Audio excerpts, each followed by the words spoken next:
اور sonic enterprises پیش کرتے ہیں تاریخ اسلام کا باقی حصہ۔ کفار مکہ کی پے در پے شکستوں کو دیکھ کر آس پاس کے قبائل پر مسلمانوں کا رعب بڑھتا گیا۔ اسلام کی حقانیت واضح ہو گئی اور لوگ اسلام قبول کرنے لگے۔ یہود مسلمانوں کی شکست کے خواب سجائے بیٹھے تھے۔ انہوں نے جب مسلمانوں کو کامیاب اور کفار کو ناکام ہوتے دیکھا تو وہ حسد کی آگ میں جلنے لگے۔ انہوں نے رسول اللہ کو زہر دے کر قتل کرنے کی کوشش کی۔ عین وقت پر آپ کو زہر کا پتہ چل گیا اور آپ نے لقمہ چھوڑ دیا۔ آپ کے ایک صحابی نے لقمہ نگل لیا۔ 2 دن بعد وہ انتقال کر گئے۔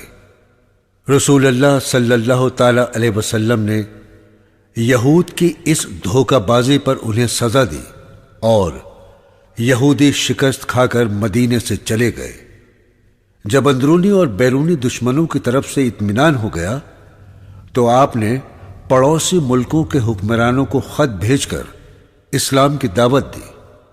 آپ کے صحابی حکمرانوں کے پاس خطوط لے کر پہنچے۔ حبشہ کے بادشاہ نجاشی نے اسلام قبول کر لیا۔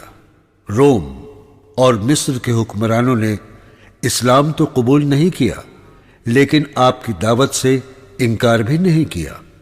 شہنشاہ روم کو آپ کے اللہ کا رسول ہونے کا یقین تھا، پھر بھی وہ اپنے درباریوں اور پادریوں کے خوف سے اسلام قبول نہیں کر سکا۔ مصر کے بادشاہ نے آپ کا خط سنبھال کر رکھا اور آپ کی خدمت میں تحفے تحائف بھیجے۔ ایران کا مغرور بادشاہ کسرا، جو دنیا میں خدا کا نمائندہ ہونے کا دعویٰ کرتا تھا، آپ کا خط دیکھ کر بھڑک اٹھا اور اس نے آپ کا خط پھاڑ کر پھینک دیا۔ جب آپ کو اس حرکت کا پتہ چلا تو آپ نے اس کی سلطنت ٹکڑے ٹکڑے ہونے کی پیشن گوئی کی، اور یہ پیشن گوئی حضرت عمر رضی اللہ تعالی عنہ کی دور خلافت میں پوری ہوئی۔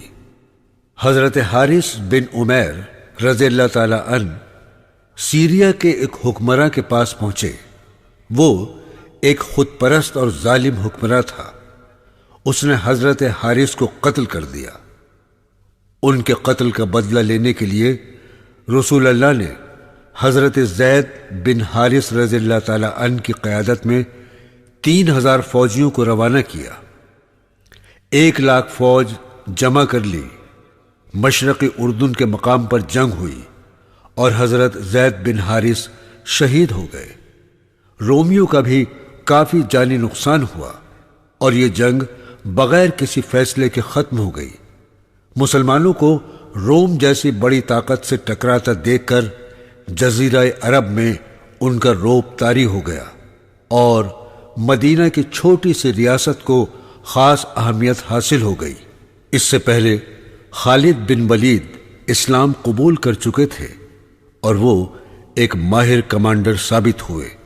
اسی بیچ رسول اللہ نے کعبۃ اللہ کی زیارت یعنی عمرہ کا ارادہ کیا، لیکن کفار مکہ نے آپ اور صحابہ کو مکہ میں داخل نہیں ہونے دیا۔ کفار سے مقام حدیبیہ میں امن معاہدہ ہوا، حالانکہ اکثر صحابہ دب کر کی گئی اس صلح کے خلاف تھے۔ صلح حدیبیہ کے بعد کفار مکہ اور مسلمانوں کے بیچ امن کا ماحول قائم ہوا اور لوگ ایک دوسرے سے بغیر کسی بندش کے ملنے لگے۔ اس سے اسلام کی تعلیم کو سمجھنے میں بہت مدد ملی۔ لوگ آسانی سے مدینہ آ کر مسلمانوں کے رہن سہن اور اعلیٰ کردار کو دیکھنے لگے۔ ان کا متاثر ہونا فطری تھا۔ لوگ تیزی سے اسلام قبول کرنے لگے۔ اسلام مکہ اور مدینہ کے علاوہ یمن، بحرین اور دیگر علاقوں میں پھیلنے لگا۔ ابھی صلح حدیبیہ کے 2 سال ہی ہوئے تھے جبکہ یہ صلح 10 سال کے لیے ہوئی تھی کہ مکہ والوں نے مدینہ کے ایک حلیف قبیلے پر حملہ کر دیا۔ اس قبیلے نے مسلمانوں سے مدد مانگی کیونکہ مسلمانوں نے برے وقت میں ان کا ساتھ دینے کا وعدہ کیا تھا۔ رسول اللہ نے 10,000 صحابہ کی فوج تیار کی اور مکہ روانہ ہو گئے۔ کفار مکہ کو اپنی غلطی کا احساس ہوا تو مکہ کے سردار ابو سفیان نے معاہدے کی تجدید کی کوشش کی، لیکن مسلمانوں نے تجدید سے انکار کر دیا۔ یہاں یہ بات قابل غور ہے کہ جب بھی وعدہ خلافی کی کفار مکہ نے کی، جب بھی وعدہ شکنی ہوئی تو انہی کی طرف سے، جبکہ مسلمان ہمیشہ اپنے قول کے پابند رہے۔ بہرحال مسلمانوں کا لشکر 3 جانب سے مکہ میں داخل ہوا۔ کفار مکہ میں اب مسلمانوں سے مقابلہ کرنے کا حوصلہ نہیں تھا۔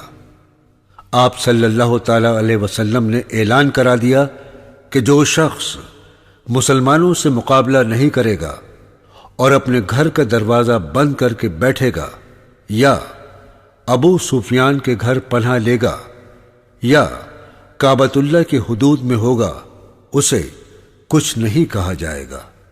چند شرارت پسندوں نے حضرت خالد بن ولید کی قیادت والی ٹکڑی پر تیر برسائے اور مسلمانوں نے جوابی کارروائی کرتے ہوئے ان کا کام تمام کر دیا۔ جو شر پسند تھے وہ بھاگ گئے۔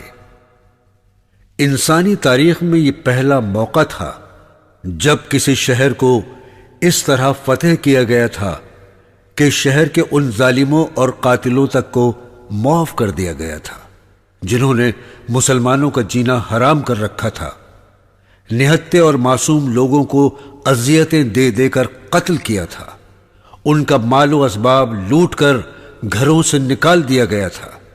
ان کے معصوم بچوں تک کو دودھ اور پانی سے محروم کر دیا گیا تھا۔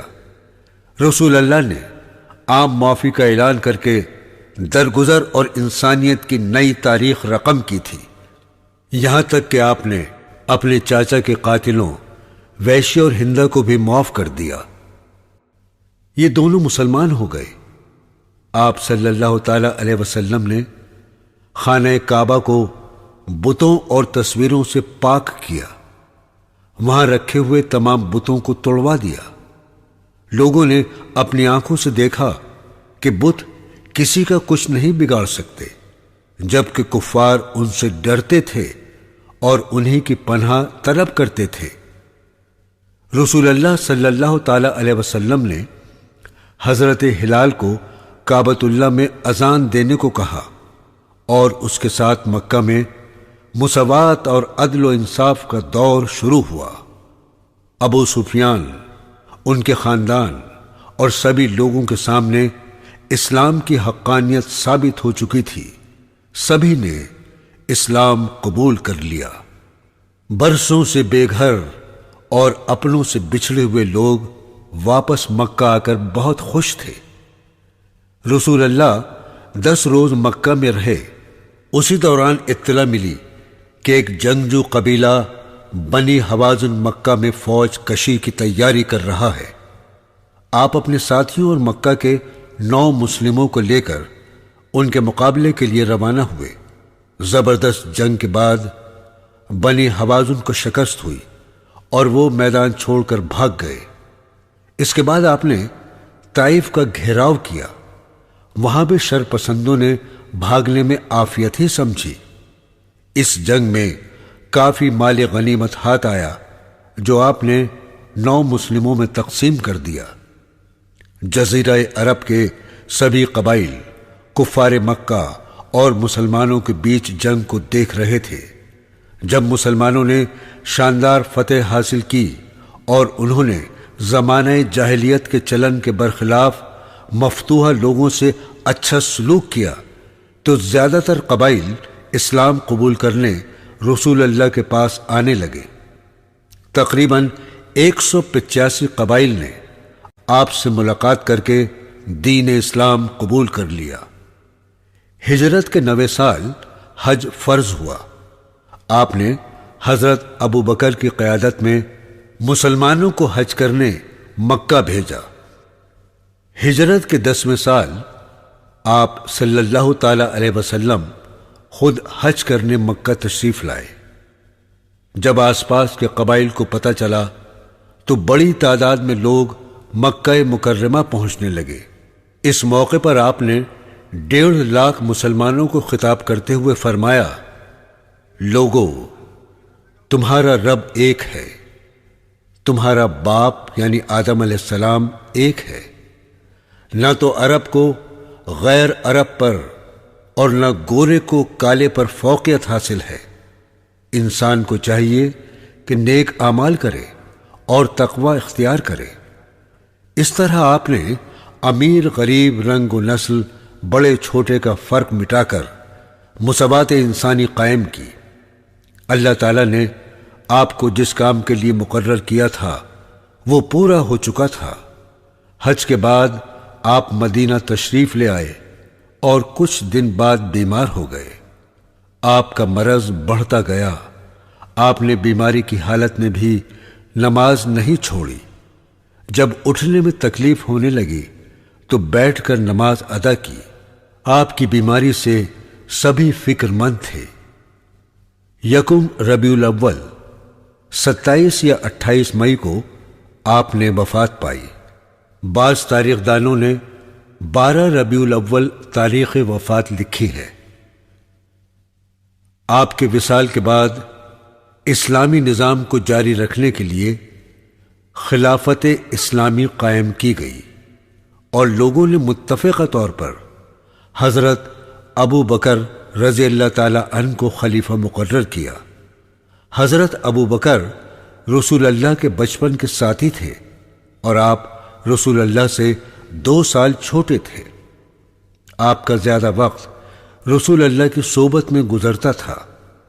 حضرت ابو بکر نے خلیفہ بنتے ہی لوگوں سے کہا، اگر میں اچھا کام کروں تو میری مدد کرو، اگر میں غلطی کروں تو اصلاح کرو۔ تم میں جو کمزور ہے میں اس کا حق دلا کر رہوں گا، جو طاقتور ہے وہ کسی کا حق نہیں چھین سکتا۔ جب تک میں اللہ اور اس کے رسول کے احکامات کی تعمیل کروں تم میرا حکم ماننا، اور اگر میں اللہ اور اس کے رسول کے حکم کی خلاف ورزی کروں تو تم میرے حکم سے آزاد ہو۔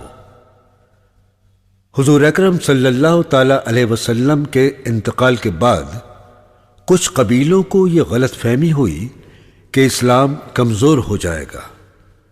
محمد نے عرب قبائل کو جس طرح متحد کیا تھا، خلیفہ اس اتحاد کو قائم نہیں رکھ پائیں گے۔ اس غلط فہمی کی بنا پر منافقوں نے سازشیں شروع کر دیں۔ کچھ طاقتور سردار عربوں پر حکومت کرنے کے خواب دیکھنے لگے۔ انہوں نے دعویٰ کیا کہ رسول اللہ کے وصال کے بعد انہیں نبی بنا دیا گیا ہے۔ کچھ قبیلوں نے یہ شرط رکھی کہ زکوٰۃ معاف کر دی جائے تو وہ اسلام پر قائم رہیں گے۔ منافقوں کی ان حرکتوں سے مسلمان سخت پریشان تھے۔ ابو بکر نے بڑی ہمت اور ثابت قدمی سے ان چیلنجوں کا مقابلہ کیا اور شرارت پسندوں اور باغیوں کو ہرایا۔ ان کے مقابلے میں کئی صحابی اور ہزاروں مسلمان شہید ہوئے۔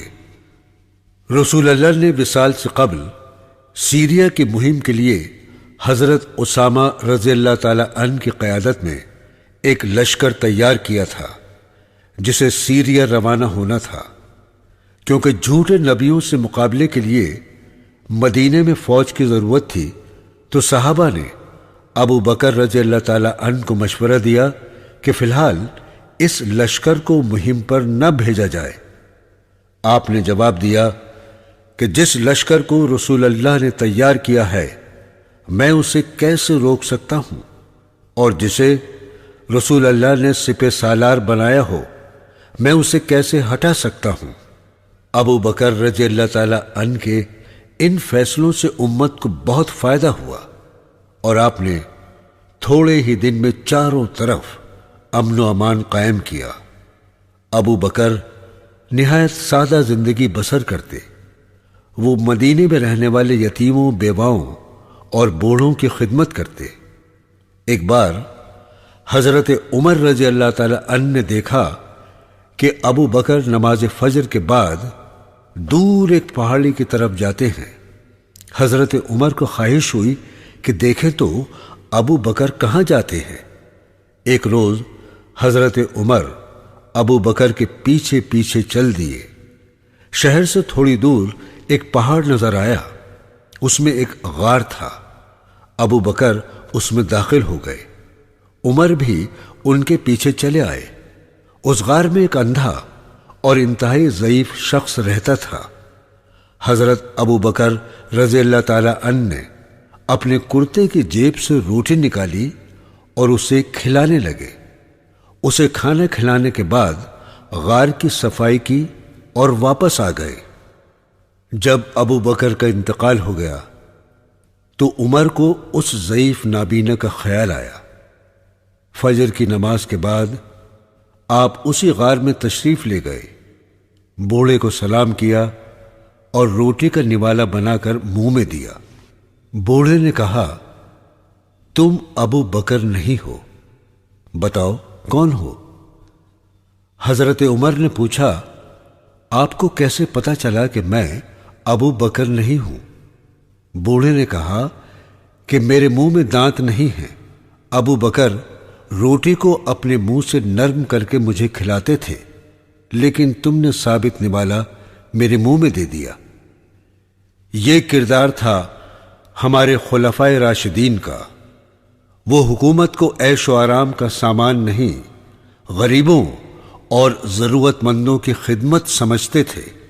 خود معمولی کپڑے پہنتے، روکھا سوکھا کھاتے اور ہر وقت عوام کے بیچ میں رہتے۔ 624 میں ابو بکر رضی اللہ تعالی عنہ کا 63 سال کی عمر میں انتقال ہوا۔ مدینے میں موجود صحابہ نے اتفاق رائے سے حضرت عمر رضی اللہ تعالی عنہ کو خلیفہ بنایا۔ آپ کو بیت المال یعنی سرکاری خزانے سے ابو بکر کی طرح ہی وظیفہ مقرر کر دیا گیا۔ حضرت ابو بکر کے دور سے اسلامی فتوحات کا سلسلہ شروع ہو چکا تھا اور اسلامی فوجیں پڑوسی ایران اور سیریا یعنی مشرقی رومی سلطنت کے دروازوں تک پہنچ چکی تھیں۔ حضرت عمر نے فوج کو مستحکم کیا، کئی شہر بسائے، نہریں اور کنویں کھدوائے اور اسلام کی تبلیغ و اشاعت کے لیے زندگی وقف کر دی۔ آپ کا پورا خاندان معمولی وظیفے پر گزر بسر کرتا تھا۔ آپ نے عوام کی بھلائی کے لیے کئی شعبے قائم کیے۔ اس دور میں اسلام بڑی تیزی سے ایران، شام، فلسطین، مصر، تیونیسیا اور مشرقی ایشیا تک پھیل گیا۔ آپ دن بھر حکومت کے کاموں میں مصروف رہتے اور رات کو مدینے کی گلیوں میں گھوم کر یہ پتہ لگاتے کہ کوئی بھوکا تو نہیں سویا۔ ایک مرتبہ آپ گشت پر تھے کہ گھر سے بچوں کے رونے کی آواز آئی۔ آپ نے آواز لگا کر پوچھا کہ بچے کیوں رو رہے ہیں؟ تو بچوں کی ماں نے بتایا، میرا شوہر جہاد پر نکلا ہوا ہے، آمدنی کا کوئی ذریعہ نہیں، بچے بھوک سے پریشان ہیں۔ میں نے پتیلی میں پانی بھر کر آگ پر چڑھا دی ہے اور بچوں کو تسلی دے رہی ہوں کہ کھانا پک رہا ہے، تھوڑی دیر میں روتے روتے یہ سو جائیں گے۔ حضرت عمر رضی اللہ تعالی عنہ بیت المال سے آٹا اور گھی لے کر آئے، خود آٹا گوندھ کر روٹی بنائی اور بچوں کو کھانا کھلایا۔ اگلے روز سے ہی اس عورت اور بچوں کا وظیفہ جاری ہو گیا۔ آپ نے پہلی بار نہریں اور کنویں کھدوائے، سڑکیں بنوائیں، کئی نئے شہر بسائے اور باقاعدہ فوج کی تنخواہیں مقرر کی۔ آپ نے غریبوں اور محتاجوں کے لیے وظیفے مقرر کیے۔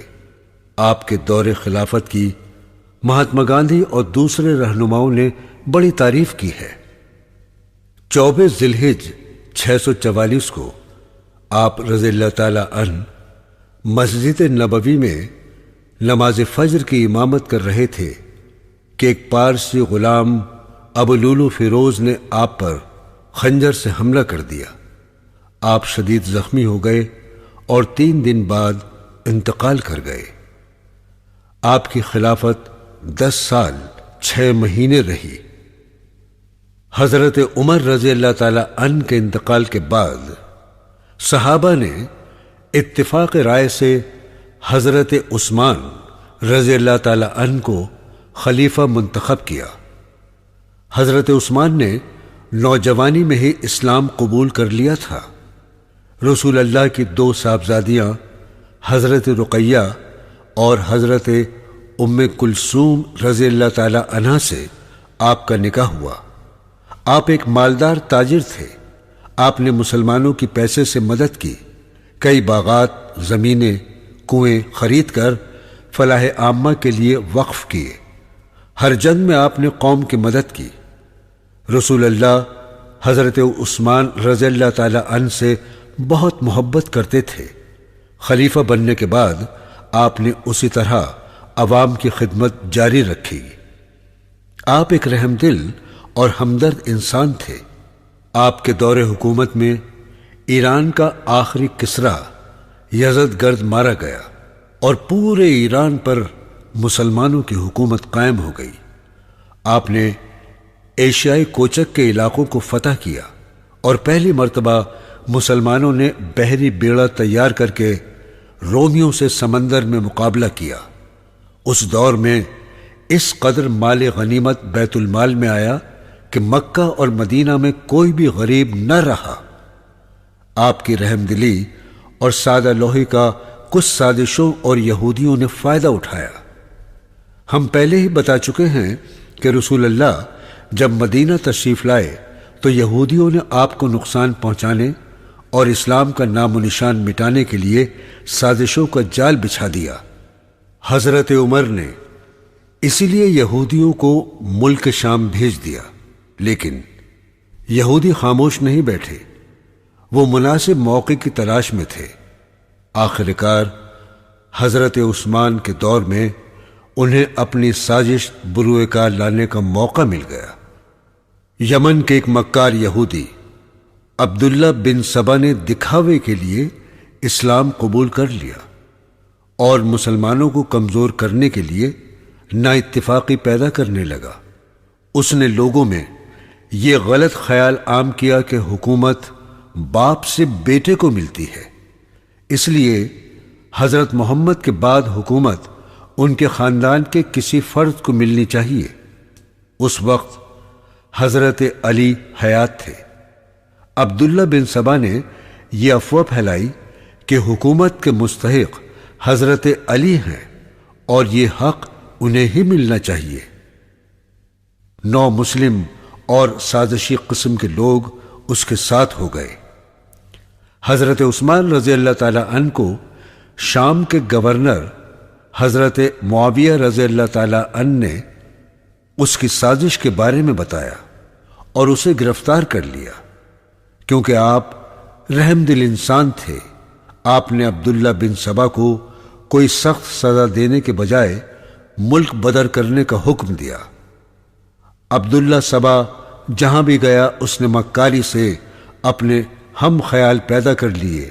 اس کام کے لیے لوگوں کو حضرت علی اور رسول اللہ کے پھوپھی زاد بھائی حضرت زبیر رضی اللہ تعالی عنہ کی طرف سے جعلی خط بھی دکھائے اور لوگوں کو بتایا کہ یہ صحابہ میرے ساتھ ہیں۔ اس طرح مختلف شہروں میں گھوم کر عبداللہ بن سبا نے اپنے ہم خیال پیدا کر لیے۔ اس کی سازش سب سے زیادہ کوفہ اور مصر میں کامیاب رہی۔ اب سازشوں نے گورنروں کے خلاف جھوٹی شکایتیں بھیجنا شروع کر دی۔ حضرت عثمان رضی اللہ تعالی عنہ نے تحقیق کرائی تو شکایتیں جھوٹی نکلی۔ آخر کار سازشی ٹولہ حاجیوں کے بھیس میں ہتھیار بند ہو کر مدینے پہنچ گیا۔ یہ لوگ حضرت علی اور حضرت زبیر سے آ کر ملے، لیکن انہوں نے ان کی بات ماننے سے انکار کر دیا۔ اس کے بعد سازشی ٹولے نے حضرت عثمان کے مکان کا گھیراؤ کر لیا اور آپ کے گھر کا پانی بند کر دیا۔ مسلمانوں نے ان کے خلاف فوجی کارروائی کرنے کو کہا تو حضرت عثمان نے جواب دیا، میں نبی کریم صلی اللہ تعالی علیہ وسلم کے شہر میں کسی بھی قسم کا خون خرابہ نہیں چاہتا۔ آپ نے سازشی ٹولے کو بہت سمجھانے کی کوشش کی، لیکن وہ آپ کے قتل کا منصوبہ بنا چکے تھے۔ 40 روز تک انہوں نے گھیرا بندی رکھی اور ایک دن مکان کی پچھلی دیوار پھاند کر سازشی گھر میں داخل ہوئے اور عثمان رضی اللہ تعالی عنہ کو بڑی بے دردی سے قتل کر دیا۔ آپ اس وقت قرآن حکیم کی تلاوت میں مشغول تھے۔ ان یہودی ایجنٹوں نے اسی پر اکتفا نہیں کیا، آپ کی زوجہ کے ہاتھ کی انگلیاں کاٹ دی اور آپ کا مکان لوٹ لیا۔ 20 جون 656 کو آپ رضی اللہ تعالی عنہ یہودی سازشوں کے ہاتھوں شہید ہوئے اور یہیں سے مسلمانوں کے بیچ تفرقے کا بیج پڑ گیا۔ آپ کو قتل کرنے کے بعد سازشوں نے حضرت علی سے خلیفہ بننے کو کہا، لیکن حضرت علی نے انکار کر دیا۔ مسند خلافت خالی پڑی تھی اور ایک سازشی غافقی مسجد نبوی میں امامت کرنے لگا۔ یہ حالات دیکھ کر مدینے میں موجود صحابہ کو فکر ہونے لگی کہ کہیں سازشی خلافت پر قابض نہ ہو جائیں۔ مدینہ والے حضرت علی کے پاس گئے اور آپ سے خلافت سنبھالنے کی درخواست کی۔ آپ انکار کرتے رہے، لیکن لوگوں کے بار بار اصرار کرنے پر راضی ہو گئے اور آپ نے خلافت سنبھال لی۔ حضرت علی رضی اللہ تعالی عنہ نے امن و امان قائم کرنے کی کوشش کی۔ قاتلان عثمان وہیں موجود تھے اور ہمیشہ آپ کو گھیرے رہتے تھے۔ 2 بڑے صحابیوں حضرت زبیر رضی اللہ تعالی عنہ اور حضرت طلحہ رضی اللہ تعالی عنہ نے عثمان کے قاتلوں کو سزا دینے کا مطالبہ کیا تو حضرت علی نے کہا کہ پہلے میں امن قائم کر دوں، لوگوں کے دلوں میں جو غلط فہمی اور بے اعتمادی پیدا ہو گئی ہے اسے دور کر دوں۔ سازشی بھی حضرت علی کو دوسرے معاملات میں الجھائے رکھنا چاہتے تھے تاکہ آپ قاتلوں کو سزا نہ دے سکیں۔ خلیفہ بنتے ہی آپ نے حضرت عثمان کے جن گورنروں کے خلاف شکایت کی گئی تھی انہیں ان کے عہدے سے ہٹانے کا فرمان جاری کر دیا۔ اس قدم سے مسلمانوں میں مزید غلط فہمی پیدا ہو گئی۔ سازشی ٹولہ دن رات اسی فکر میں رہتا کہ مسلمانوں میں اتحاد پیدا نہ ہو اور وہ آپس میں لڑتے رہیں تاکہ حضرت علی قاتلوں کو سزا نہ دے سکے۔ حضرت عثمان کے قاتلوں کو سزا دلانے کے لیے کئی صحابہ اور قبیلے اٹھ کھڑے ہوئے۔ حضرت علی رضی اللہ تعالی عنہ اور حضرت عائشہ رضی اللہ تعالی عنہا کے حامی ایک دوسرے سے بھڑ گئے۔ بڑی تعداد میں مسلمان ایک دوسرے کے ہاتھوں مارے گئے۔ فتوحات کا جو سلسلہ جاری تھا وہ رک گیا اور مسلمان کی تلوار مسلمان کے خلاف اٹھنے لگی۔ جو لوگ حضرت علی کے ارد گرد جمع تھے انہوں نے آپ کو کبھی چین سے نہیں بیٹھنے دیا۔ شام کے گورنر حضرت معاویہ حضرت عثمان کے قریبی رشتہ دار تھے۔ انہوں نے بھی قاتلان عثمان کو سزا دینے کا مطالبہ کیا۔ اختلافات اتنے بڑھے کہ حضرت علی اور معاویہ کے بیچ جنگ چھڑ گئی جس میں ہزاروں مسلمان مارے گئے۔ اسی بیچ کچھ مسلمان حضرت علی اور حضرت معاویہ سے ناراض ہو گئے اور انہوں نے اپنا الگ گروہ بنا لیا۔ ان لوگوں کو خارجی کہا جاتا ہے۔ ان لوگوں نے ملت اسلامیہ کے مسائل ختم کرنے کا اپنا ہی طریقہ نکالا اور حضرت علی اور حضرت معاویہ کے قتل کی سازش تیار کی۔ 661 کی صبح حضرت علی نماز فجر پڑھانے مسجد جا رہے تھے کہ ایک خارجی نے چھپ کر آپ پر تلوار سے حملہ کر دیا۔ وار آپ کے سر پر پڑا۔ شدید زخمی حالت میں آپ کو گھر لے جایا گیا اور 21 رمضان کی شب آپ شہید ہو گئے۔ جب آپ کی شہادت کا وقت قریب آیا تو آپ کے ساتھیوں نے پوچھا کہ رسول اللہ نے آپ کو قرآن و حدیث کے علاوہ بھی کوئی خاص بات بتائی ہے؟ تو آپ نے قسم کھا کر کہا کہ قرآن کے علاوہ میرے پاس کچھ بھی نہیں ہے۔ اس سے یہ بات ثابت ہوتی ہے کہ ابن سبا اور اس کے ساتھی حضرت علی کو خلیفہ اول بنانے کی جو بات کہہ رہے تھے وہ جھوٹ تھی۔ اگر رسول اللہ ایسی کوئی وصیت کرتے تو آپ کو ضرور بتاتے، نہ ہی محمد نے علی کو الگ سے کوئی تعلیم دی۔ حالانکہ حضرت علی کا دور حکومت سازشوں اور افراتفری کا دور تھا، اس کے باوجود آپ اسلامی تعلیمات عام کرنے اور غریبوں کو ان کا حق دینے کے لیے ہمیشہ کوشاں رہے۔ بیت المال میں جو کچھ آتا وہ غریبوں اور ضرورت مندوں میں تقسیم کر دیتے۔ آپ نے پورے عزم اور حوصلے کے ساتھ ملت کی اصلاح کی کوشش کی۔ آپ آخری دم تک مسلمانوں میں اتحاد چاہتے تھے۔ آپ کی شہادت کے بعد لوگوں نے آپ کے بڑے فرزند حضرت حسن رضی اللہ تعالی عنہ کے ہاتھ پر بیعت کی۔ حسن مسلمانوں کے درمیان پیدا ہوئے تفرقے کو ختم کرنا چاہتے تھے۔ آپ کو اہل کوفہ نے معاویہ کے خلاف بھڑکانے کی لاکھ کوششیں کی، لیکن آپ نے صبر کا دامن نہ چھوڑا۔ آپ 6 مہینے خلیفہ رہے۔ آپ نے ایک معاہدہ کر کے خلافت حضرت معاویہ رضی اللہ تعالی عنہ کے سپرد کر دی اور رسول اللہ کی اس پیشن گوئی کو سچ ثابت کر دکھایا کہ میرا یہ بیٹا مسلمانوں کی 2 جماعتوں کے بیچ صلح کرائے گا۔ 41 ہجری 661 کو معاویہ نے خلافت سنبھالی۔ مسلمانوں کے آپسی اختلافات اور خارجیوں کی بغاوت کے سبب نظام حکومت درہم برہم ہو چکا تھا۔ اسلام دشمن طاقتیں مسلمانوں کو مٹانے کے مواقع دیکھ رہی تھیں۔ حضرت معاویہ نے امن قائم کیا، سرحدوں کو مضبوط کیا اور خارجیوں کو سمجھا بجھا کر دوبارہ امت مسلمہ کا حصہ بنانے کی کوشش کی، لیکن خارجی اپنی شرارتوں سے باز نہیں آئے۔ آپ نے خارجیوں کو راہ راست پر لانے کے لیے کئی مہمات شروع کی۔ آپ نے دوبارہ رومیوں کے خلاف محاذ آرائی کی۔ حضرت معاویہ رضی اللہ تعالی عنہ 19 سال خلیفہ رہے اور اس دور میں دوبارہ امن و امان قائم کیا۔ آپ کے دور میں حضرت حسن رضی اللہ تعالی عنہ انتقال کر گئے۔ اپنے انتقال سے قبل حضرت معاویہ نے اپنے بیٹے یزید کے لیے خلافت کی بیعت لی۔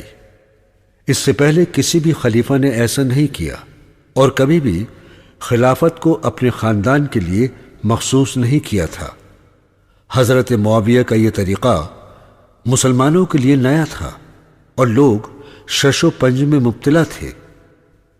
اس دور میں حضرت حسین رضی اللہ تعالی عنہ، حضرت عبداللہ بن عمر رضی اللہ تعالی عنہ اور حضرت عبداللہ بن زبیر رضی اللہ تعالی عنہ جیسے دیندار اور سمجھدار صحابہ موجود تھے۔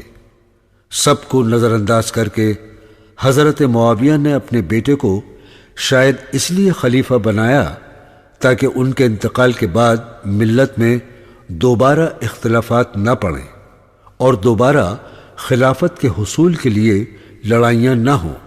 بہرحال یزید میں نہ تو سیاسی سوجھ بوجھ تھی اور نہ ہی تقوی۔ اس نے تلوار کے زور پر حکومت کرنے کی کوشش کی۔ یزید نے حضرت معاویہ کی اس نصیحت کو بھی نظر انداز کر دیا جس میں انہوں نے لوگوں کی خطاؤں کو درگزر کرنے اور مدینہ والوں کے ساتھ نرمی برتنے کی نصیحت کی تھی۔ ادھر کوفہ والوں کو دوبارہ سازشیں کرنے کا موقع مل گیا تھا۔ حضرت حسن کبھی ان کے دام فریب میں نہیں آئے تھے۔ اہل کوفہ نے ان سے پہلے حضرت علی کو اپنی حمایت کا یقین دلا کر غداری کی تھی۔ اس کے بعد حضرت حسن کے ساتھ بھی یہی سلوک کیا تھا۔ حضرت حسین رضی اللہ تعالی عنہ ایک سچے اور سادہ انسان تھے۔ کوفہ والوں نے انہیں ہزاروں کی تعداد میں خط بھیجے۔ ان کے وفود آپ سے آ کر ملے اور یقین دلایا کہ آپ خلافت کی تیاری کریں، ہم بیعت کرنے کو تیار ہیں۔ آپ نے ان کی باتوں پر یقین کر لیا۔ مدینے میں موجود آپ کے رشتہ داروں اور صحابہ نے آپ کو بہت سمجھایا کہ آپ کوفہ والوں پر بھروسہ نہ کریں۔ آپ اپنی سادہ لوہی کے سبب ان پر بھروسہ کر بیٹھے اور اپنے خاندان والوں کے ساتھ کوفہ کے لیے روانہ ہو گئے۔ وہاں جا کر پتہ چلا کہ کوفہ والے تو گورنر ابن زیاد کے ساتھ کھڑے ہیں۔ آپ نے ان کے نام لے لے کر خطوط دکھائے جن میں انہوں نے آپ کی بیعت کرنے کا وعدہ کیا تھا، لیکن کوفی خاموش کھڑے رہے۔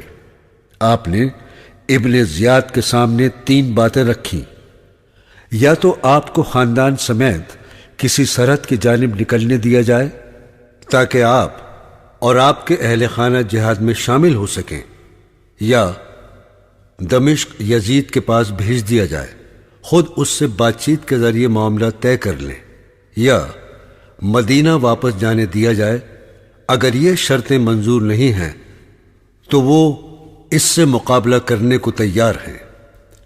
ابن زیاد ایک ظالم اور سازشی شخص تھا۔ وہ یزید کی نظروں میں اچھا بننا چاہتا تھا۔ وہ یہی اصرار کرتا رہا کہ حسین رضی اللہ تعالی عنہ اس کے ہاتھ پر یزید کے لیے بیعت کرے، تبھی وہ انہیں کہیں جانے دے گا۔ حضرت حسین رضی اللہ تعالی عنہ کے سامنے مقابلے کے علاوہ کوئی اور راستہ نہیں تھا۔ انہوں نے اپنے 72 ساتھیوں کے ساتھ مل کر زیاد کی فوج سے مقابلہ کیا اور شہید ہو گئے۔ آپ کے اہل خانہ کو گرفتار کر کے دمشق لے جایا گیا۔ دمشق سے یزید نے اہل بیت کو مدینے بھیج دیا۔ مدینے جب حضرت حسین اور ان کے خاندان والوں کی شہادت کی اطلاع پہنچی تو وہاں کوہرام مچ گیا۔ لوگ یزید سے سخت ناراض ہو گئے اور انہوں نے گورنر کو وہاں سے نکال دیا۔ یزید نے دوسری غلطی کی اور مدینہ والوں سے بات چیت کرنے کے بجائے فوج بھیج دی۔ اہل مدینہ اور شامیوں کے بیچ جنگ ہوئی جس میں مدینے والوں کو شکست ہوئی۔ کئی صحابی اور تابعین اس جنگ میں شہید ہوئے اور مسلمانوں کے بیچ اختلافات مزید گہرے ہو گئے۔ ان افسوسناک واقعات کے تھوڑی دن بعد ہی یزید کا انتقال ہو گیا۔ یزید کے بعد شامیوں نے اس کے فرزند معاویہ ثانی کو خلیفہ بنایا، لیکن وہ ایک خدا ترس اور متقی انسان تھا۔ اس نے 3 مہینے بعد ہی خلافت چھوڑ دی اور گوشہ نشین ہو گیا۔ شامیوں کو اقتدار اپنے ہاتھوں رکھنے کی عادت پڑ چکی تھی۔ وہ خود کو بنو امیہ کے ہاتھوں ہی محفوظ سمجھتے تھے۔ انہوں نے مدینہ کے گورنر مروان کو اقتدار سونپنے کا فیصلہ کیا، کیونکہ حضرت حسین کی شہادت کے بعد مکہ اور مدینہ میں یزیدی اقتدار کے خلاف بغاوت ہو گئی تھی اور قیادت حضرت عبداللہ بن زبیر رضی اللہ تعالی عنہ کے ہاتھوں میں تھی۔ سب سے پہلے وہ حسین کے قاتلوں کو کیفر کردار تک پہنچانا چاہتے تھے۔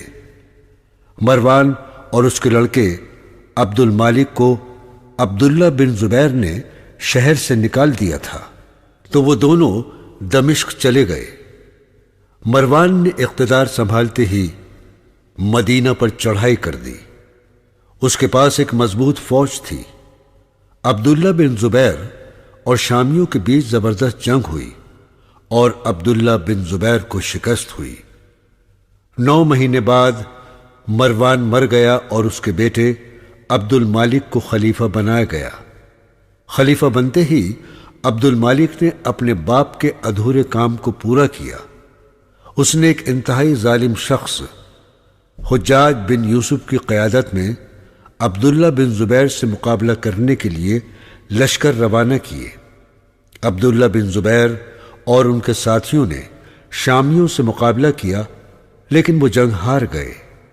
عبداللہ بن زبیر رضی اللہ تعالی عنہ کو حجاج نے قتل کر کے ان کے جسم کو شہر کے چوراہے پر لٹکا دیا۔ عبد المالک نے امن قائم کیا اور اسلامی حکومت کو مضبوط کرنے کا عمل شروع کر دیا۔ اس کے زمانے کا بڑا کارنامہ قرآن مجید میں اعراب لگانا اور تفسیر لکھوانا ہے۔ اس کے قابل سپہ سالاروں قتیبہ بن مسلم اور موسیٰ بن نصیر نے نئے ممالک فتح کیے۔ مسلمانوں نے مراکش فتح کر لیا اور ہندوستان کے مغربی حصے کو اسلامی حکومت کا حصہ بنا لیا۔ حجاج بن یوسف نے اپنے نوجوان داماد محمد بن قاسم کو ہندوستان کا علاقہ سندھ فتح کرنے بھیجا۔ یہاں اس کی جنگ ایک راجا سے ہوئی۔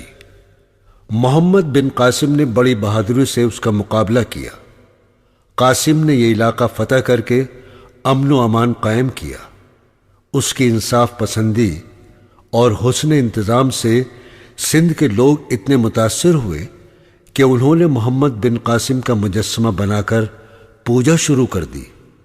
سندھ میں عربوں نے دبے کچلے عوام کو انصاف دلایا، کسانوں اور دستکاروں کو سہولتیں فراہم کی۔ انہوں نے وہاں حکومت چلانے کے لیے مقامی افسروں کو اہم عہدے دیے۔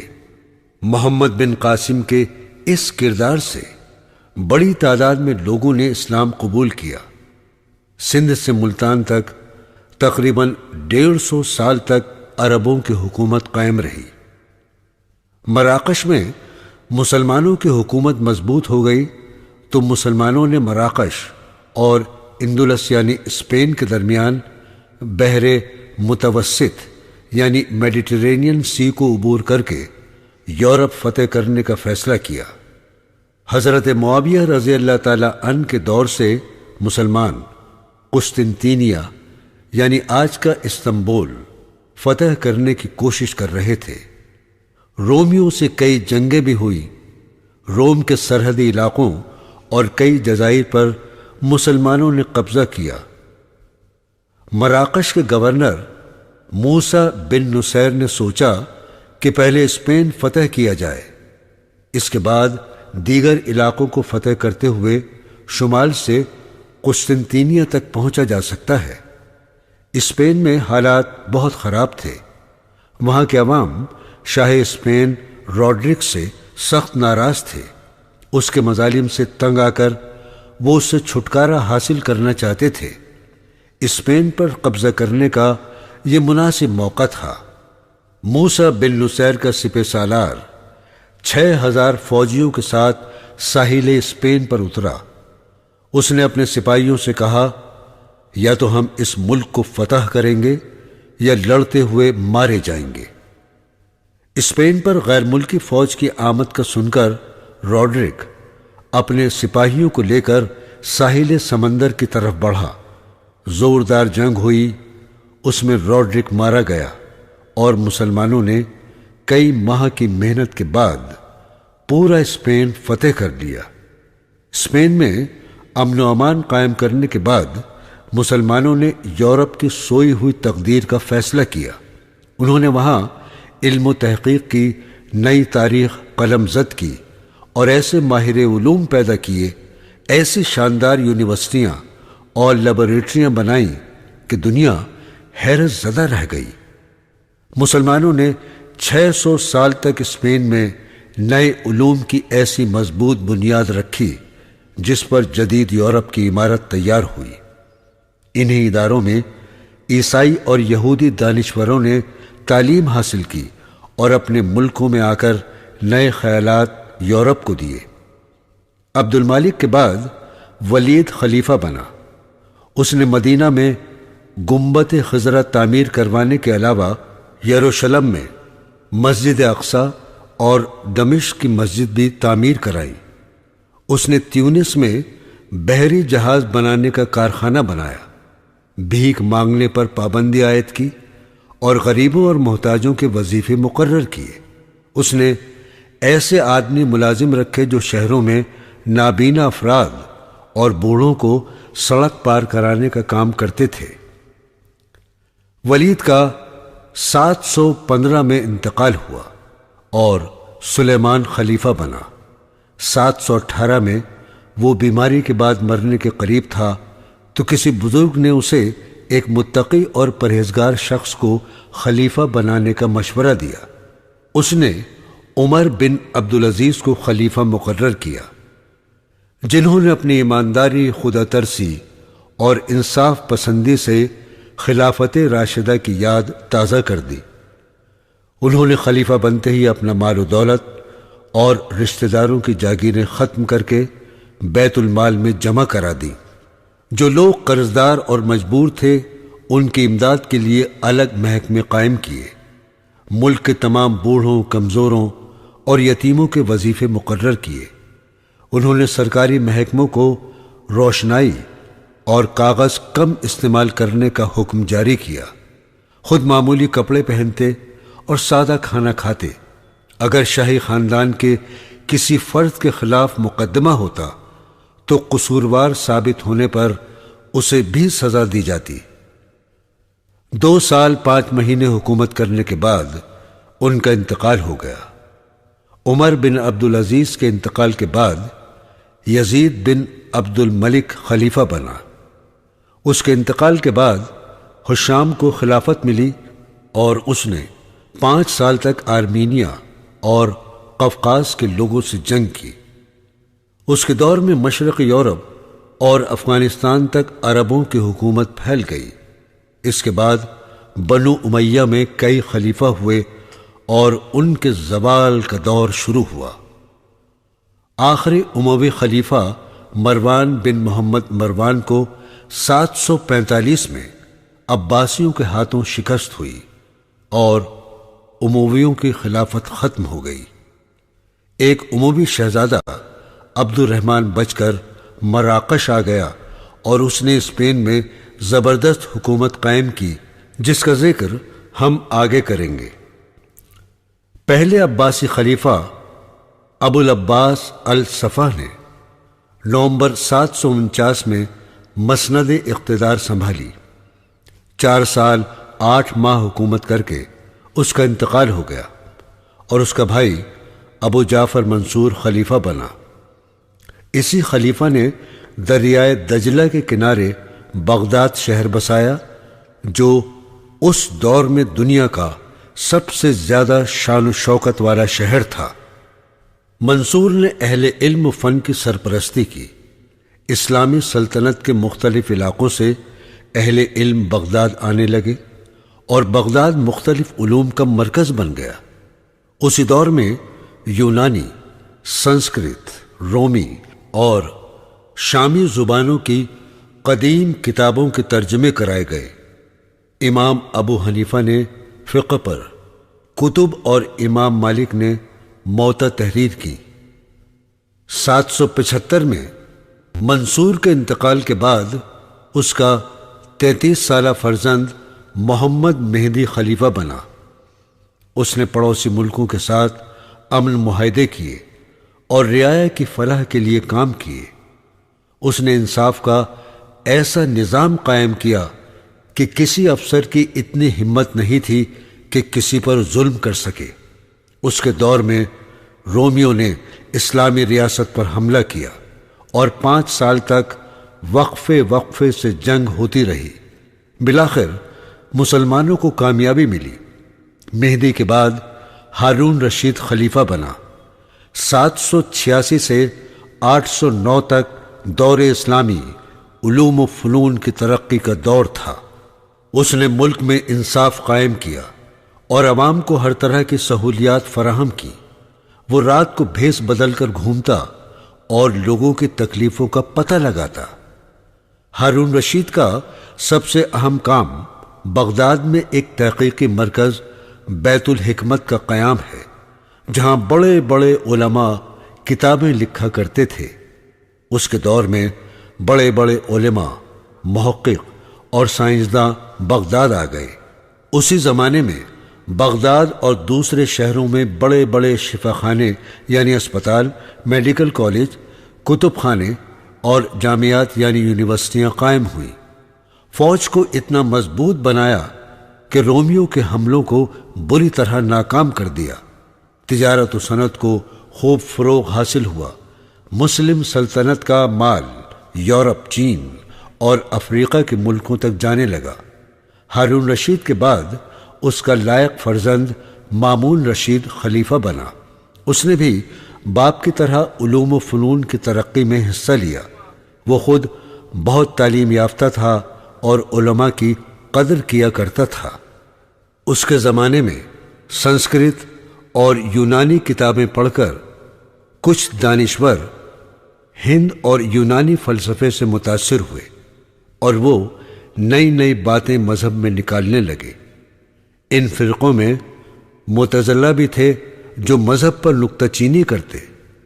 ان لوگوں کی امام احمد بن حنبل رحمۃ اللہ علیہ نے سخت مخالفت کی۔ مامون کے بعد اس کا بھائی ابو اسحاق خلیفہ بنا۔ وہ تلوار کا دھنی تھا۔ حالانکہ اس کے زمانے میں علمی ترقی جاری رہی، لیکن اس کی رومیوں سے کئی جنگیں ہوئیں اور اس نے کئی معرکوں میں انہیں شکست دی۔ اس کے بعد عباسیوں کا زوال شروع ہو گیا۔ کبھی ترکوں کو عروج حاصل ہوا تو کبھی ایرانیوں کو۔ دھیرے دھیرے عباسی خلیفہ دوسروں کے ہاتھوں کٹ پتلی بنتے گئے۔ خلیفہ کی کمزوری اور نااہل اور جاہلوں کے عروج سے دین میں نئی نئی باتیں داخل ہونے لگی۔ مسلمانوں میں شرک و بدعت بڑھنے لگی۔ اس دور میں کئی بہادر ترک سردار پیدا ہوئے۔ ان میں تغزل بیگ اور الپ ارسلان کا نام آج بھی عزت سے لیا جاتا ہے۔ ان سرداروں نے اسلام دشمن طاقتوں سے جنگیں کی اور خلافت عباسیہ کے لیے سیسا پلائی ہوئی دیوار کی طرح ڈٹے رہے۔ آخری عباسی خلیفہ مستعصم باللہ 1242 تا 1258 اس قدر کمزور تھا کہ اس نے حکومت کے سارے کام اپنے وزیر کے سپرد کر دیے۔ وزیر القمی سنی مسلمانوں کی خلافت ختم کر کے کسی شیعہ کو خلیفہ بنانا چاہتا تھا۔ اس نے منگول حکمراں ہلاکو کے مشیر خاص ناصر الدین طوسی سے مل کر سازش تیار کی اور منگولوں کو خلافت عباسیہ پر حملہ کرنے کی دعوت دی۔ ہلاکو نے اپنے لشکر کے ساتھ بغداد پر حملہ کیا۔ آخر تک خلیفہ مستعصم کو یہ پتہ نہیں چلا کہ منگول شہر کی فصیل تک پہنچ گئے ہیں۔ علقمہ نے خلیفہ کو اندھیرے میں رکھا۔ آخر کار منگولوں نے خلافت عباسی کی اینٹ سے اینٹ بجا دی۔ تقریباً 10 لاکھ معصوم لوگوں کو گاجر مولی کی طرح کاٹ ڈالا اور خلیفہ اور اس کے درباریوں کو بڑی بے دردی سے قتل کر دیا۔ مسلمانوں کے اس طرح قتل عام پر عیسائی دنیا میں خوشیاں منائی گئیں۔ منگولوں نے اس دور کے زیادہ تر مسلم ملکوں کو تباہ کر ڈالا۔ سمرقند، بخارا، ایران، بغداد، دمشق اور افغانستان کو تباہ کر کے لاکھوں انسانوں کو قتل کر دیا۔ لیکن منگولوں کو مصر کے حکمران نے عین جالوت کے مقام پر بری طرح شکست دی۔ اس نے زیادہ تر منگول سپاہیوں کو قتل کر دیا اور ان کے کمانڈر کا سر کاٹ کر شہر کے دروازے پر لٹکا دیا۔ مسلم ملکوں پر حملے میں آرمینیا کے عیسائی بادشاہ ہیتم نے بڑی مدد کی۔ دور عباسی کو یہ امتیاز حاصل ہے کہ اس دور میں جدید علوم پر کی جانے والی تحقیق نے نئے نئے علوم کے دروازے کھولے۔ عوام کو اپنے خیالات کے اظہار کی آزادی تھی۔ اس دور میں مختلف علوم پر کتابیں لکھی گئیں۔ اس دور میں فقہ کو بھی زبردست ترقی حاصل ہوئی۔ امام ابو حنیفہ، امام مالک، امام شافعی، امام احمد بن حنبل رضی اللہ تعالی عنہ نے اسلامی علوم کو آگے بڑھایا۔ اسی دور میں امام غزالی اور ابن تیمیہ جیسے ماہر علماء بھی پیدا ہوئے۔ حالانکہ اسپین 711 میں فتح ہو گیا تھا، لیکن وہاں پہلی خود مختار حکومت اموی شہزادے عبد الرحمن بن معاویہ نے 756 میں قائم کی۔ عبد الرحمن نے اسپین میں ترقی کا دور شروع کیا اور اسی نے دنیا بھر میں مشہور قرطبہ کی جامع مسجد کی بنیاد ڈالی۔ اس کے فرزند حشام بن عبد الرحمن نے اسپین کی سرکاری زبان عربی کو بنایا اور وہاں کے عیسائیوں اور یہودیوں کو عربی سیکھنے کا موقع ملا۔ اسی کے ساتھ اسپین میں سائنسی علوم کی ترقی کا دور بھی شروع ہوا۔ حشام کی فرانس سے کئی جنگیں ہوئیں، صرف ایک جنگ کے ہر بار فرانس کو شکست کا منہ دیکھنا پڑا۔ اسپین میں پہلی مرتبہ مسلمانوں نے پہاڑوں سے شہروں تک نالیاں بنا کر پانی لانے کا انتظام کیا اور جگہ جگہ نل لگوائے۔ انہوں نے ہر علاقے میں باغات لگوائے اور مشرق میں پیدا ہونے والے کئی پھلوں کی وہاں کاشت کی۔ ہر شہر میں محتاج خانہ جہاں بے سہارا لوگ رہتے تھے اور یتیم خانے تعمیر کرائے، طلباء کے لیے ہاسٹل اور مفت تعلیم کا بندوبست کیا۔ اس زمانے میں اسپین کی آمدنی یورپ کی مجموعی آمدنی سے زیادہ تھی۔ اہل اسپین نے پہلی مرتبہ دریاؤں اور کنووں سے پانی کھینچنے کے لیے ہاتھ سے چلنے والے پمپ بنائے۔ عباس ابن فرناس نے پہلی مرتبہ ہوا میں اڑنے کا تصور پیش کیا اور گلائیڈر بنایا۔ اسپین کے لوگوں نے 12ویں صدی میں دنیا کو چشمہ دیا۔ وہاں کے بازاروں میں چشمے کی دکانیں تھیں۔ اسی دور میں سائنسی علوم پر ایسی ایسی کتابیں لکھی گئیں کہ 18ویں صدی تک مغربی دنیا ان سے فائدہ اٹھاتی رہی۔ جیسا کہ ہر عروج کو زوال ہوتا ہے، اسپین کی اسلامی سلطنت بھی 1492 میں انتشار کا شکار ہو کر ختم ہو گئی۔ غرناطہ کا آخری حکمراں ابو عبداللہ 1492 میں اپنا قلعہ عیسائی بادشاہ کے سپرد کر کے خاموشی سے مراکش چلا گیا اور اپنے عوام کو عیسائیوں کے رحم و کرم پر چھوڑ گیا۔ اسپین پر قبضے کے بعد عیسائیوں نے مسلمانوں کے سامنے 3 شرطیں رکھی۔ یا تو وہ اپنا دین چھوڑ کر عیسائی مذہب اپنا لیں، ورنہ مرنے کے لیے تیار ہو جائیں، یا اپنا مال و اثاثہ چھوڑ کر کسی اور ملک میں چلے جائیں۔ کتنے ہی مسلمانوں کو یا تو زندہ جلا دیا گیا یا ملک بدر ہونے پر مجبور کر دیا گیا۔ انہی مسلمانوں میں سے کچھ امریکہ پہنچ گئے اور انہوں نے وہاں اپنی بستیاں بنا ڈالی۔ لاکھوں کتابوں کو اسپین کے چوراہوں پر نظر آتش کر دیا گیا۔ مسجدوں کو گرجا گھروں میں تبدیل کر دیا گیا۔ 1492 میں کولمبس ہندوستان کی تلاش میں نکلا اور امریکہ پہنچ گیا۔ اس وقت اس کے جہاز کی کمان 2 عرب بھائیوں نے سنبھال رکھی تھی۔ جب عربوں میں اسلام کا دفاع کرنے کی صلاحیت ختم ہو گئی اور وہ اسپین، بغداد اور مصر میں کمزور ہو کر منتشر ہو گئے، تو اللہ تعالیٰ نے ترکوں کو دین اسلام کی خدمت کے لیے مامور کر دیا۔ ترکوں نے یورپ اور ایشیا کے نئے نئے علاقے فتح کیے اور اسی کے ساتھ منگولوں، صلیبی عیسائیوں اور دیگر حملہ آوروں سے مقابلہ کیا۔ سلطنت عثمانیہ کی بنیاد ایک بہادر ترک سردار عثمان خان نے رکھی۔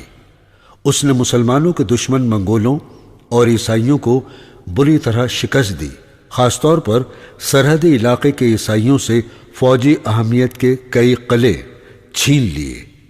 عثمان کے بعد اس کا لائق فرزند سلطان بنا۔ اس نے پہلی بار ترکی سکے ڈھلوائے اور عیسائیوں سے کئی علاقے چھین لیے۔ مسلمان حضرت معاویہ رضی اللہ تعالی عنہ کے زمانے سے قسطنطینیہ فتح کرنے کی کوشش کر رہے تھے۔ ترکوں کا علاقہ اسی شہر سے نزدیک تھا۔ انہوں نے خود کو مضبوط کرنے کے بعد قسطنطینیہ فتح کرنے کی کوشش شروع کر دی۔ مراد اول نے اس طرح تھوڑے تھوڑے علاقے فتح کرنے شروع کر دیے کہ قسطنطینیہ ترکوں کے نرغے میں آ گیا۔ مراد کے بعد اس کا مہمجو اور حوصلہ مند بیٹا با یزید یلدرم سلطان بنا۔ اس نے اکیلے ہی یورپ کی متحدہ فوج کو شکست دی اور بوسینا ہرزے گووینا، ہنگری اور آسٹریلیا کے سرحدی علاقوں کو اپنی حکومت میں شامل کر لیا۔ سن 1393 میں اس نے بلغاریہ بھی فتح کر لیا۔ جس وقت بایزید یلدرم بجلی بن کر یورپ پر ٹوٹ پڑا تھا اور یورپ کی فتح یقینی ہو چکی تھی، ایک بد کردار منگول تیمور لنگ نے یورپ والوں سے بھاری رشوت لے کر ترکی سرحد پر حملے شروع کر دیے۔ تیمور نام کا مسلمان تھا، کیونکہ وہ بڑے فخر سے خود کو چنگیز خان اور ہلاکو کا وارث بتاتا تھا۔ اسلامی دنیا کو تباہ کرنے کا جو کام ہلاکو نہ کر سکا، وہ تیمور نے پورا کیا۔ اس نے لاکھوں مسلمانوں کو موت کے گھاٹ اتار دیا، بڑے بڑے شہروں کو خاک و خون میں ملا دیا۔ اس ظالم نے وسط ایشیا، افغانستان اور ہندوستان کی اسلامی حکومتوں کو ختم کر کے زبردست قتل عام کیا۔ اس نے بغداد اور دمشق پر دوبارہ حملہ کر کے ہلاکو کے ظلموں کو تازہ کر دیا۔ تیمور نے بایزید کے بیٹے موسیٰ کو گرفتار کر کے بڑی اذیت ناک موت دی۔ اس پر بایزید بری طرح بھڑک اٹھا۔ اس وقت وہ یورپ کے محاذ پر تھا اور تھوڑی سی فوج لے کر تیموری لشکر سے جا ٹکرایا۔ اس کی فوج ختم ہو گئی اور تیمور لنگ نے اس عظیم مجاہد کو ایک پنجرے میں قید کر لیا۔ اسی قید میں بایزید کا انتقال ہوا۔ جس وقت تیمور نے بایزید کو گرفتار کیا تو فرانس اور آسٹریا کے صلیبی بادشاہوں نے اسے مبارکباد کے پیغام بھیجے۔ سن 1413 میں محمد اول ترکی کا سلطان بنا۔ اس نے بڑی محنت سے ترکی حکومت کو انتشار سے بچایا اور دوبارہ اس کی شان لوٹائی۔ محمد اور اس کے بیٹے مراد کو صلیبی عیسائیوں سے کئی مرتبہ لڑائیاں کرنی پڑیں اور انہوں نے دوبارہ ترکی کو اس قابل بنا دیا کہ ترک صلیبی یورپ کو شکست دینے کی پوزیشن میں آ گئے۔ رسول اللہ صلی اللہ تعالی علیہ وسلم کی پیشن گوئی سچ ہوئی۔ ترک سلطان محمد نے، جسے دنیا سلطان محمد فاتح کے نام سے جانتی ہے، صرف 26 سال کی عمر میں اپنے عزم و حوصلے سے قسطنطینیہ کو فتح کیا۔ اس شہر کو فتح کرنے کے لیے اس نے مضبوط بحری بیڑا بنایا اور اپنی فوج کو اعلیٰ قسم کی تربیت دی۔ اس جوان سال سلطان نے مسلمانوں میں جذبہ جہاد بیدار کیا اور قسطنطینیہ روانہ ہو گیا۔ صلیبیوں نے سمندری راستے میں موٹی موٹی لوہے کی زنجیریں ڈال کر راستہ بند کر دیا تو ترکوں نے خشکی کے ایک حصے میں 6 میل کا راستہ کھود کر تیار کیا اور زمین پر پانی کے جہازوں کو کھینچ کر لائے اور سمندر میں ڈال دیا۔ 29 مئی سن 1453 کو دنیا اسلام کا وہ تاریخی دن آیا جب مسلمانوں نے قسطنطینیہ فتح کر لیا۔ انہوں نے یہاں غیر مسلم رعایا سے بہت اچھا سلوک کیا، انہیں شہر میں رہنے کی اجازت دی اور ان کے معاملات نپٹانے کے لیے پادریوں کو مقرر کیا۔ شہر کی فصیل کے نزدیک صحابی رسول حضرت ابو ایوب انصاری رضی اللہ تعالی عنہ کے مزار پر جامع مسجد تعمیر کرائی۔ سلیم اول کے دور میں ترکی حکومت انتہائی عروج پر پہنچ گئی۔ اسی خلیفہ نے جزیرہ عرب فتح کرنے کے بعد مصر بھی اپنی سلطنت میں شامل کر لیا اور وہاں مقیم عباسی خلیفہ متوکل علی اللہ ثالث سے خلافت کے اختیار خود لے لیے، اور اس طرح خلافت ترکوں کے پاس آ گئی۔ اس نے صلیبی عیسائیوں سے کئی جنگیں لڑ کر شکست دی۔ اس دوران ایران کے بادشاہ اسماعیل صفوی نے اہل یورپ کے ایما پر ترکی کے علاقوں پر حملے شروع کر دیے تاکہ ترک یورپ میں داخل نہ ہو سکے۔ سلیم نے اسماعیل صفوی کو بری طرح شکست دی اور تبریز پر قبضہ کر لیا۔ سلیم کے بعد سلیمان اعظم بادشاہ بنا اور اس نے ترکی میں کئی اصلاحات کی۔ اس کے دور میں ترکوں نے تجارت اور علم کے میدان میں بڑی ترقی کی۔ ان کا بحری بیڑا یورپ میں سب سے مضبوط مانا جاتا تھا۔ سلیمان نے ایک بڑی فوج جمع کر کے یورپ پر چڑھائی کر دی۔ ایران کے بادشاہ نے اپنے بزرگوں کے نقش قدم پر چلتے ہوئے ترکی کی سرحدوں پر حملے شروع کر دیے۔ سلیمان کو یورپ کی مہم چھوڑ کر واپس آنا پڑا اور ایرانی میدان چھوڑ کر بھاگ گئے۔ سلیمان کی فوج آسٹریا کو شکست دے کر جرمنی کے علاقے رائس برگ تک پہنچ گئی تھی۔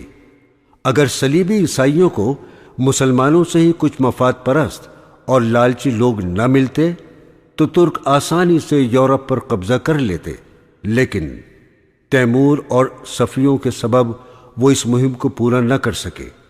سلیمان کے بعد ترکوں کا زوال شروع ہوا اور 19ویں صدی تک وہ اتنے کمزور ہو گئے کہ یورپ والے انہیں مشرق کا مرد بیمار کہنے لگے۔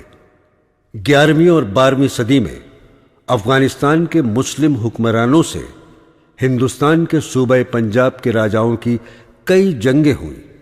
پہلے تو راجہ جے پال کو محمود غزنوی کے ہاتھوں شکست اٹھانی پڑی اور اس نے سندھ اور پنجاب کا علاقہ فتح کر کے اپنی سلطنت میں شامل کر لیا۔ محمود غزنوی نے دہلی تک ایک مضبوط حکومت قائم کی اور اس کے دربار کے ایک عالم البیرونی نے، جو کئی علوم کا ماہر تھا، ہندوستان آ کر سنسکرت زبان سیکھی۔ اس نے کئی سال ہندوستان میں گزارے اور کتاب الہند تحریر کی۔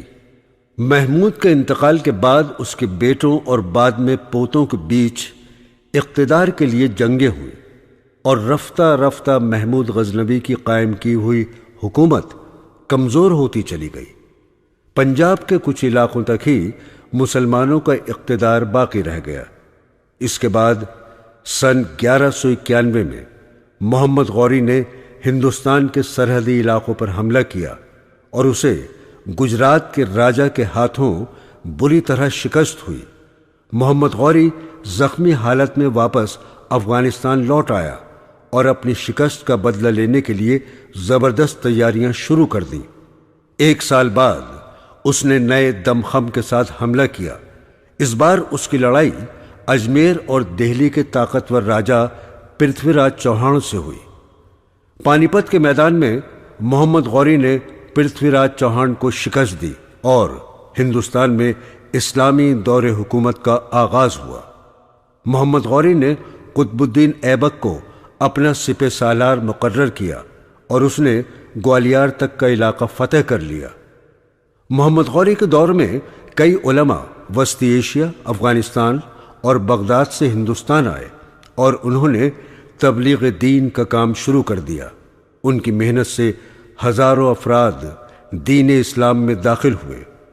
محمد غوری کے ایک سپہ سالار بختیار خلجی نے بنگال فتح کر لیا اور وہاں کی زیادہ تر آبادی اسلام کے آغوش میں آ گئی۔ اس دور میں جگہ جگہ مسجدیں، مدرسے اور مسافروں کے ٹھہرنے کے لیے سرائیں تعمیر کی گئیں۔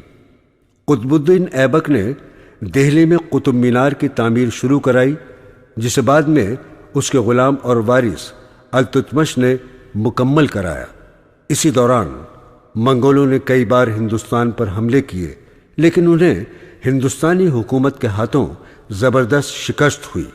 التتمش کے بعد اس کی لائق بیٹی سلطانہ رضیہ نے اقتدار سنبھالا۔ وہ ایک علم پرور حکمراں تھی۔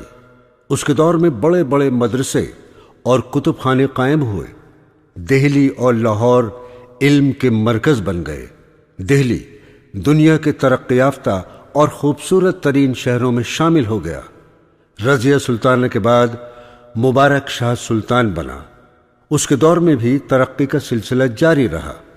رفتہ رفتہ مسلمانوں نے پورا شمالی ہند فتح کرنے کے بعد جنوب کی طرف توجہ دی۔ محمد تغلق نے دہلی کے بجائے رتنا گری کو اپنا پایہ تخت بنایا اور ترکی و عربی علوم و فنون جنوبی ہند تک پہنچ گئے۔ اسی خاندان کے ایک بادشاہ فیروز شاہ تغلق نے عوامی فلاح و بہبود کے ایسے ایسے کام کیے کہ اس سے قبل ہندوستان میں اس کی مثال نہیں ملتی۔ اس نے جگہ جگہ نہریں تعمیر کرائیں، سڑکوں کے کنارے سرائیں بنوائیں، دریاؤں پر پل بنوائے، باغ لگوائے۔ اس کے زمانے میں دہلی شہر میں 2000 باغات تھے اور یہاں کے لوگوں کو پھل خریدنے کی ضرورت نہیں پڑتی تھی۔ فیروز شاہ نے سڑکوں کے کنارے بھی پھلدار درخت لگوائے تاکہ مسافر انہیں کھا سکیں۔ مسلمانوں کے دور میں ہندوستان سونے کی چڑیا کہلاتا تھا اور یورپی ممالک یہاں تجارت کرنے میں فخر محسوس کرتے تھے۔ ترکوں کے دور میں ہندوستان کی اسلامی حکومت دنیا کی سب سے طاقتور اور خوشحال حکومتوں میں شمار ہوتی تھی۔ ہندوستان کے ایک پٹھان بادشاہ شیر شاہ سوری نے اپنے مختصر دور حکومت میں عوام کی فلاح و بہبود کے جو کام کیے ان پر ایک ضخیم کتاب لکھی جا سکتی ہے۔ اس نے ہندوستان کے بڑے شہروں کو قومی شاہراہوں یعنی ہائی ویز سے جوڑا اور ملک بھر میں مسافروں کے لیے سرائے، طلباء کے لیے ہاسٹل اور محتاج خانے تعمیر کرائے۔ اس نے کسانوں کو بلا سودی قرض دینے اور ان کی فصل کا بیمہ کرایا۔ شیر شاہ سوری سے اورنگزیب کے دور تک ہندوستان نے خوب ترقی کی، ہر طرف خوشحالی اور امن کا دور دورہ تھا۔ مغل بادشاہ جہانگیر کے دور میں انگریزوں نے ہندوستان سے تجارت شروع کرنے کی درخواست کی۔ انگریزوں کے علاوہ پرتگیزی اور فرانسیسی اپنا مال ہندوستان لانے لگے۔ جیسے جیسے مغلیہ سلطنت کمزور ہوتی گئی، انگریزوں اور فرانسیسیوں کو ہندوستان کے انتشار کے سبب حکومت کرنے کا موقع مل گیا۔ انہوں نے سن 1799 میں شیر میسور ٹیپو سلطان اور سن 1800 میں نظام حیدرآباد کی حکومت پر بھی قبضہ کر لیا۔ اسی بیچ دہلی کے مغل شہنشاہ شاہ عالم کو انگریزوں کے ہاتھوں شکست اٹھانی پڑی اور اس کی حکومت دہلی کے لال قلعے سے پالم گاؤں تک سمٹ کے رہ گئی۔ سن 1857 میں آخری مغل بادشاہ بہادر شاہ ظفر کو انگریزوں نے قید کر کے رنگون یعنی برما بھیج دیا اور اس طرح ہندوستان میں 700 سالہ مسلم دور حکومت کا خاتمہ ہوا۔ ہندوستان کا مسلم دور حکومت اس معاملے میں اہم ہے کہ اس دور میں ہندوستان کو متحد کیا گیا۔ مغلوں نے اسلامی رواداری اور فلاحی اسٹیٹ کا حقیقی تصور پیش کیا۔ یوں تو مسلمان قطب الدین ایبک کے دور سے ہندوستان کی ترقی کے لیے کام کر رہے تھے، جس وقت منگول اسلامی دنیا کو اپنے پاؤں تلے روند رہے تھے۔ ہندوستان کے ترک بادشاہوں نے ملک کی سرحدوں کی حفاظت کی۔ اس کوشش میں بلبن کا بیٹا ملک کی حفاظت کرتے ہوئے شہید ہوا۔ اس طرح بعد میں آنے والے بادشاہ ملک کی سرحدوں کی حفاظت کرتے رہے۔ لودھی حکمرانوں نے ہندوؤں کو فارسی زبان سیکھنے کے لیے راغب کیا اور انہیں دربار میں بڑے بڑے عہدے دیے۔ اس طرح برادران وطن فارسی زبان سیکھ کر سنسکرت سے فارسی اور فارسی سے سنسکرت میں ترجمہ نگاری کرنے لگے۔ روحانیت میں بھی ہندوستانی مسلمانوں کی معین الدین چشتی رحمۃ اللہ علیہ، بابا فرید گنج شکر رحمۃ اللہ علیہ، نظام الدین رحمۃ اللہ علیہ، خواجہ بختیار کاکی رحمۃ اللہ علیہ، بندہ نواز گیسو دراز رحمۃ اللہ علیہ، شیخ سرہندی رحمۃ اللہ علیہ، شاہ ولی اللہ محدث دہلوی رحمۃ اللہ علیہ اور ان کے لائق فرزندوں نے رہنمائی کی۔ سکندر لودھی کے دور میں طب سکندری اور اورنگزیب کے دور میں فتاوی جہانگیری جیسی مشہور کتابیں لکھی گئیں۔ مسلمانوں کے دور حکومت میں دہلی، لاہور، بدایوں، جونپور اور مرشد آباد علوم کے مرکز تھے، جہاں تعلیم مفت تھی۔ مغلوں نے نئے نئے شہر بسائے، بڑے بڑے قلعے، محلات، مدرسے، مسجدیں، سرائیں یعنی مسافروں کے لیے ٹھہرنے کی عمارتیں، پل اور باغات وغیرہ تعمیر کرائے۔ ان کے دور میں غریبوں کو مفت راشن دینے اور محتاجوں کے لیے محتاج خانے تعمیر کرنے کا بندوبست کیا گیا۔ انہوں نے ایرانی، ترک اور ہندوستانی فن تعمیر کو ملا کر نئی طرز کی عمارتیں بنوائیں۔ ان کے دور میں ہندوستانی فنون لطیفہ کو زبردست ترقی حاصل ہوئی۔ ان کے آخری دور میں بڑے بڑے شاعر پیدا ہوئے۔ تو معزز سامعین، یہ تھی مختصر تاریخ اسلام، تاریخ اسلام، تاریخ اسلام، تاریخ اسلام، تاریخ اسلام، تاریخ اسلام، تاریخ اسلام، تاریخ اسلام۔